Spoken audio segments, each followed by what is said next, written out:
Hi everyone, welcome to this tutorial today. Today we're going to be showing you how to make this mesh dress. It's a super cute design.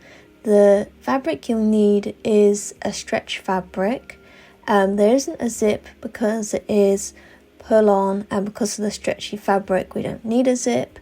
It's really nice. I would definitely recommend if you're starting out sewing. It will be a really cute piece to make for your wardrobe.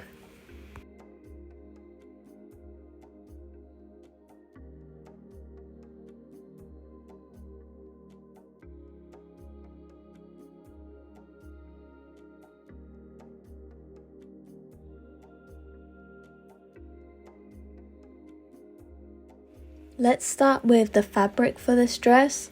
So I picked a 4-way stretch fabric because I was using mesh for the dress, which is 4-way stretch, and so I needed to have a lining fabric to go underneath the mesh. If not, it'd be sheer. So we're gonna get our fabric, a 4-way stretch, and get that cut out. So for our lining, we're going to cut it out. We have the front, which is cut on the fold, and then the back, which is cut too. For this project, you're going to need machine stretch needles. It's very important because using your regular needle, it won't work, or if it does work, your stitching won't be great. So definitely get some machine stretch needles. You can get them from Amazon. They're pretty affordable, but I definitely recommend them. When you've changed your needle, you then want to get your front and back pieces, pin them together, and then you can sew them up. For this project, I've actually been working on the mannequin a lot to get the shape right and the fit right for this pattern, so you might want to follow along depending on your pattern. I've actually used a wide stitch because I am going to be unpicking this later just to check the fit of the dress. So if you're going to be doing that, make sure your stitch is set to a long stitch so you can unpick it easily. The next stage for this project, as I was testing out these patterns, is to check the fit of your lining. This is very important because you don't want to make the dress and realize actually the fit is terrible. So as you go along, definitely check the fit. I've tried on the dress as well, and once you're happy with the fit, you can then go and cut out the other part of your pattern, which is the mesh. And if you're not happy with your fit, then you can also edit the patterns and edit your lining so that when you cut out the mesh, you know that you've got it right and perfect. Cut out the front panel of the mesh, and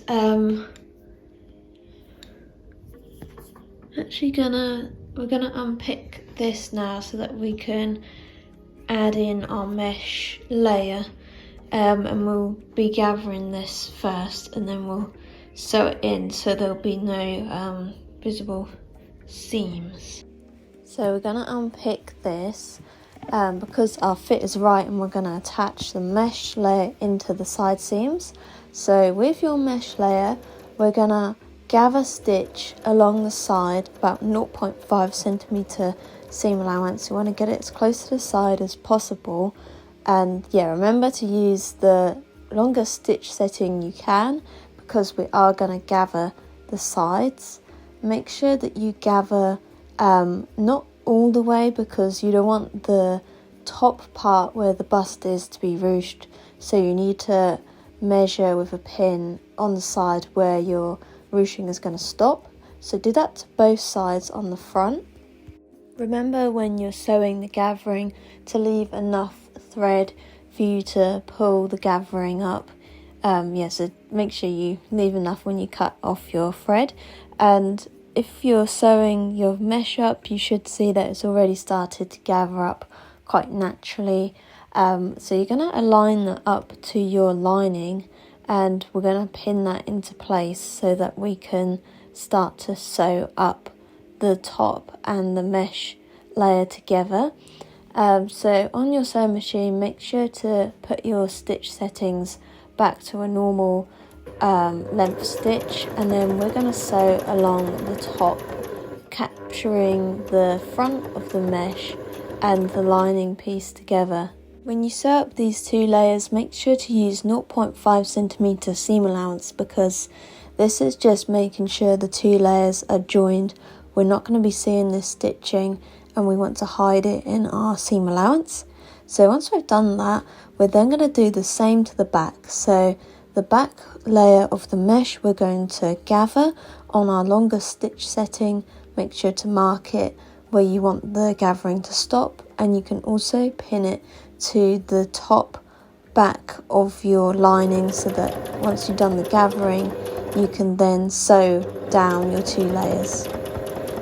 Once you've gathered up your back and then attached it to your back layer at the top, we're gonna work on the mannequin a little bit and work out where we want our ruching to be on the dress. So if you want your ruching to be more towards the bottom like mine, we can then work that out. So on the mannequin, you might want to experiment a bit with your gathering and pull your gathering stitch into place. Once you're happy with it, you can then pin the 2 layers together. So you're going to be pinning your mesh to your lining layer where you want the gathering to be. So pin it into place, and once you've done that for your front and back, you can then sew them up.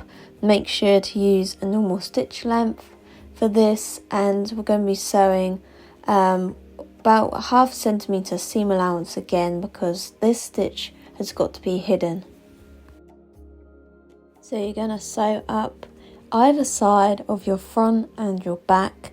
So you've got your 2 layers attached nicely. Just be careful when you're sewing down the ruching because it can move.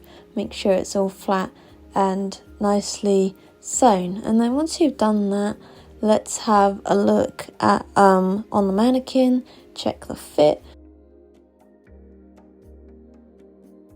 If you want to have the like side piece, then you need to factor that into the side and pin that into place. It's always good to try it on and make sure you're happy with the position of it.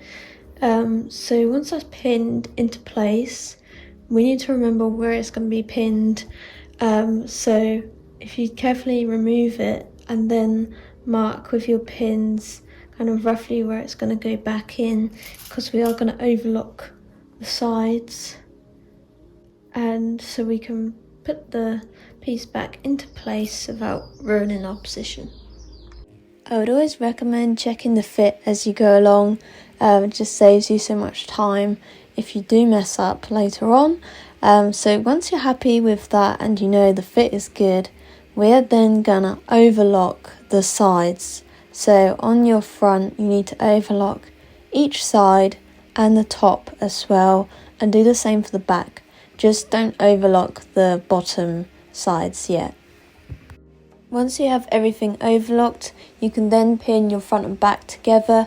Remember, right sides facing each other. And remember, if you have that side piece that drapes out the dress, make sure to add that back in when you sew up. So pin that back in, and then we're going to overlock over the top of the dress along the front of that top piece, and then we're also going to overlock along the back at the top. So yeah, just to make sure it's all nicely finished and will look really good. Next, we can just pin back into place just at the top there where we were overlocking. Pin that back so our side seams are all pinned together. I've also got these clips here because they're really good for sewing, not to damage your fabric. I also found when I was trying on the dress for my fits, it was a little bit big at the bottom, so I've just sewn in a little bit further in just to make the shape a bit smaller at the bottom. So you're going to sew that using a 1 centimeter seam allowance. Once you've sewn up your side seams, you can see that it's all attached now, and appreciate how pretty the ruching looks. Now we're going to make the straps for the dress. I would recommend this bias tape maker set because it easily makes your straps for you. You just need the iron and you can just thread it through. It's really easier. It's a lot easier to make, and you'll need some of these if you want to make your straps adjustable, which I would recommend because sometimes our shapes change over time and making it adjustable is just so much better. For the straps for the dress, I've actually used a non-stretch fabric, so I'm using a polyester fabric which is in a matching colour because I found that my stretch fabric was really thick when I tried to fold it over using the binding maker. So I've used this fabric as it's a lot thinner and isn't as bulky. So once you have your fabric, you can thread it through your bias tape maker, and then you're going to fold it over in half to create your straps. And remember to pin that down and press it into place so that it can keep its shape.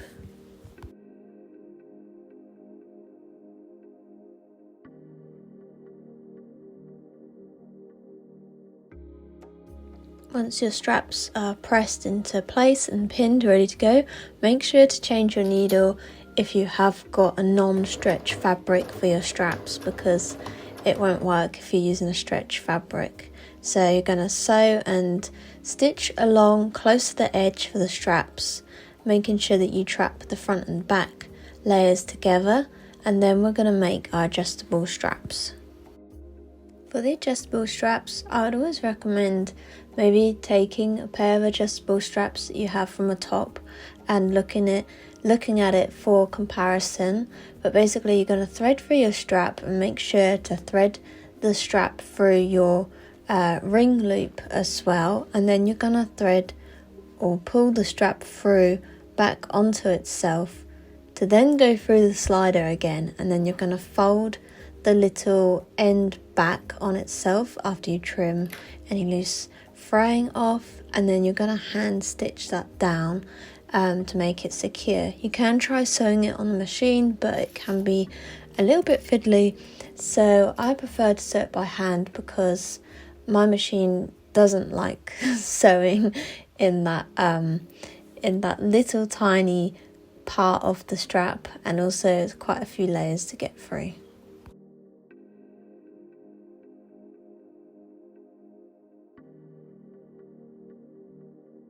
So you're going to hand stitch that down and do the same for the other side of the strap. And yeah, just make sure that you do sew through, that you pull through your strap piece through the ring loop as well, because you don't want to forget that. You need that for when you attach the other part of the strap.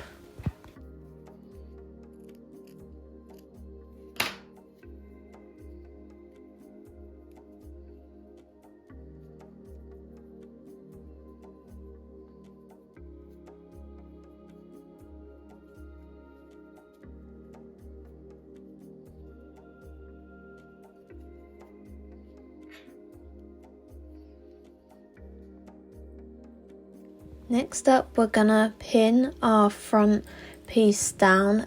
So we're just gonna fold it over about 1/2 centimeter just to hide over that overlocking, and we're gonna sew down again about 1/2 centimeter to just finish it off nicely. And then you can pin your straps into place. So the straps are just on the corner of the dress, and you can sew that in. It's pretty straightforward. You can use your clip pins if you like, just to make it a bit easier. And then as you can see, I'm folding over the back of the dress about 1/2 centimeter just so that we hide that overlocking. And again, you need to pin your straps into place, make sure they're equal either side. When you make your straps, so after you've threaded through your straps into the sliders, you then need to cut about 5 to 7 centimeters of your strap that's left over. Fold it in half and just thread it through the ring loop. Once your straps have all been attached, you can just make sure they're secure by going over again with some stitching, and then we're going to work on the bottom just to finish it off. So because of the layering, my patterns were a little bit uneven with the mesh layer and the lining layer. So we're gonna find roughly where we want the dress to finish, and I'm gonna do a really long gathering stitch just to keep the 2 layers into place. Once you've trapped your 2 layers into place and done that line of stitching, we're then gonna overlock the fabrics together. This will also cut off all the uneven edging and just create a really nice finish, and will just help the 2 layers be joined together properly. Next we're going to hem our dress.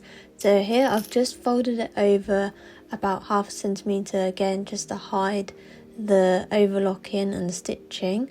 So I'm going to fold that over, pin it into place, and then we're going to sew the hem up. When the hem has been sewn, you can then have your dress finished. You can put it on and style it, and if you need to iron it, you can. You probably won't need to. The only thing that you might need to iron are the straps. But yeah, now you have your finished dress, and I hope you guys enjoyed this tutorial and enjoyed watching.